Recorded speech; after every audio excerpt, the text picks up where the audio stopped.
que o Covid, como há um certo pânico nele por tudo que ele fez no começo, então as pessoas se preocupam com o Covid, mas na verdade no final do ano eu estava no Guarujá com o Maurício e os nossos amigos ao redor começou a ser diagnosticado com influenza.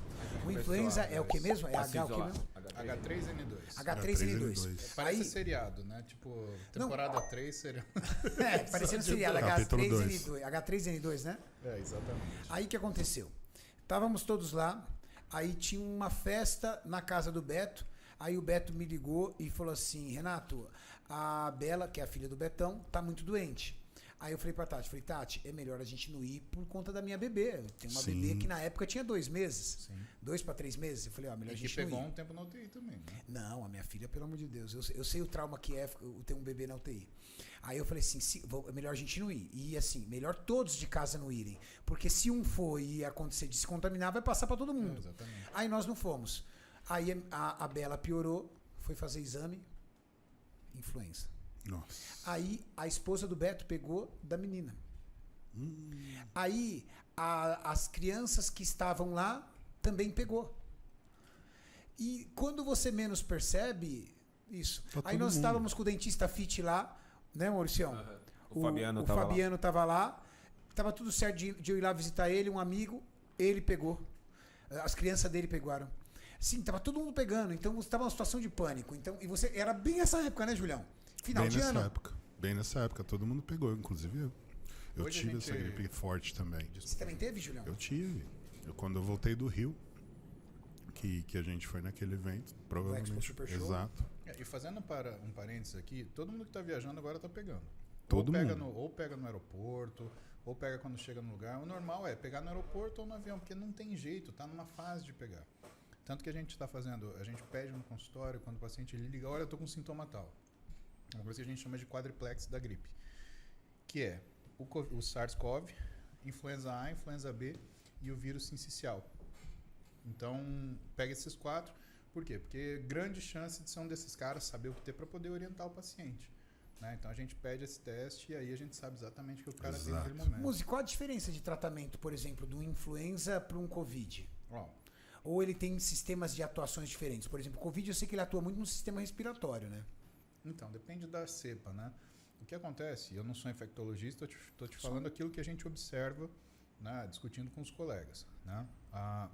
Ao que parece, diferente do influenza, que é um vírus mais da árvore respiratória, né, o Covid ele é um vírus que ataca o sistema inflamatório.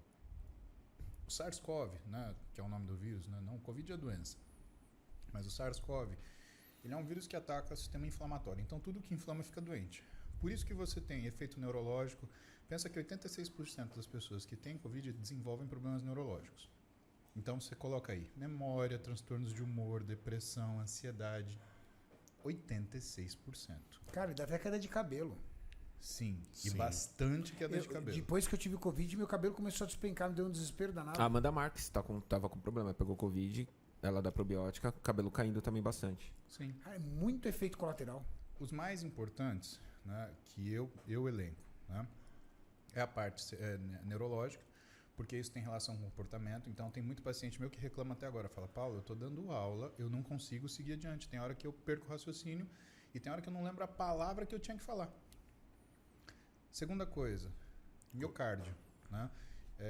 O vírus ele causa lesões de miocárdio, tanto que todos os pacientes que passaram por Covid, a gente tem feito um exame que chama strain, que é para ver se o coração, na verdade, né, ele não bate, ele torce.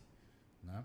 E quando você tem uma lesão miocárdica, essa capacidade de torcer, que faz sentido assim, quando você quer tirar água de um pano, o que você faz? Aperta ele ou torce? Torce. O coração é assim, tá? Então, essa capacidade de torcer sobre si mesmo, ela diminui. E a gente consegue enxergar áreas de hipocinesia, ou seja, que você está movendo menos. Quem faz esporte, o Doppler comum, ele não é tão sensível quanto o strain. Então, a gente pede esse exame, é o strain speckle tracking, né, que é um tipo de Doppler que avalia isso. Essa é a segunda lesão. Terceiro, epitélio vascular. Né? Então, o epitélio vascular ele é muito agredido por esse tipo de vírus, por isso que ele aumenta tanto o risco de trombose. Quando você fala pulmonar, o que se percebeu? Que muito daquilo que achávamos que eram efeitos no pulmão, na árvore brônquica, Na verdade, era coagulação de sangue dentro do pulmão, explicando de uma forma simples. Então o cara fazia quase um TEP, um tromboembolismo pulmonar.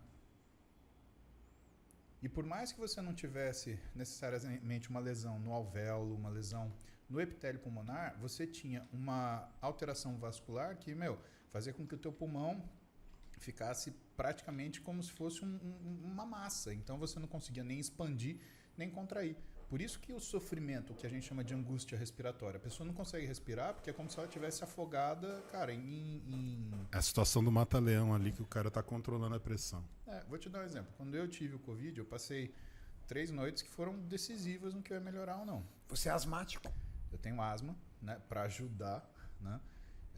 Quando eu deitava, eu quase me acabava de tossir, porque pensa que existe um nível líquido, né? Se eu estou de pé, esse líquido está na base do meu pulmão, que é uma área de grande volume, ela é extensa, então o líquido se redistribui. Mas se eu deito, eu espalho o líquido no pulmão inteiro. Então a sensação quando eu deitava é que eu estava me afogando. Eu dormia sentado, dormia. Com 100 mg de corticoide por dia, né, você não dorme, você fica acordado com os olhos estalados e, atento. Mas eu ficava sentado, por quê? Porque se eu deitasse, eu não tinha paz. E mesmo assim, saturando com... muito ruim dormir. Não dá para dormir.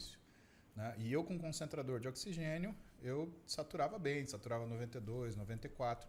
Mas se eu tirasse, eu caía para 84, 82. Foi onde eu cheguei também. E eu quieto firme ali, controlando. Porque senão eu apavoro a Roberta, que apavora a Duda, que apavora a Clara, e para onde que vai correr? Você estava segurando a bronca. Segurei a bronca ali, né?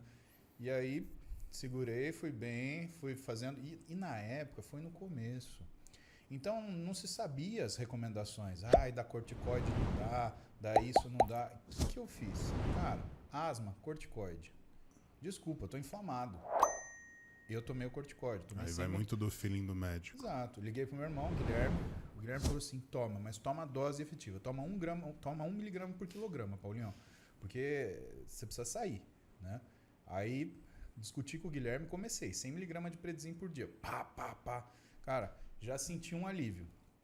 Aí a última sensação... E, cara, começaram a ver a questão do Clexane... tô vendo bem que o sujeito... depois, muita gente morreu. Sim, então, mas como eu tinha contato com os caras que trabalhavam no TI... Muita gente morreu por causa disso. Exato. E como eu tinha contato com os caras trabalhando no TI, eu tava vendo eles usarem Clexane e perguntava, mas isso e aquilo? Cara, a gente teve evento tromboembólico, foi assim, foi assado. Só explica pra pessoa o que é o Clexane. O Clexane é um anticoagulante. Aí a questão mesmo de risco de trombose, de coagulação sanguínea. E como eu estava muito tempo parado, e na época eu não tinha operado varizes ainda, eu falei, cara, eu tô com alto risco de varizes, eu tô deitado, eu tô sentado, eu preciso de um anticoagulante.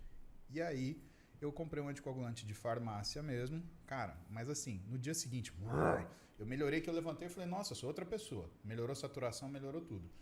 O que eu acho que me salvou naquela época foi o anticoagulante e o corticoide. E claro, como eu tenho asma, um corticoide oral também. Isso foi em que período, moço? Foi perto do meu aniversário. Foi logo depois do... Não, foi depois do meu aniversário. Foi logo depois que eu operei o braço. Eu operei... Meados de maio? Não, foi... Cara, final de julho, agosto, por aí. Foi por aí. E foi a primeira cepa do Covid. Então... Começou com uma tosse e assim, o Covid ele é perigoso porque é do dia pra noite. Você tá bem, você tá com uma tossezinha, de repente no outro dia você levanta da cama, parece que você vai desmaiar.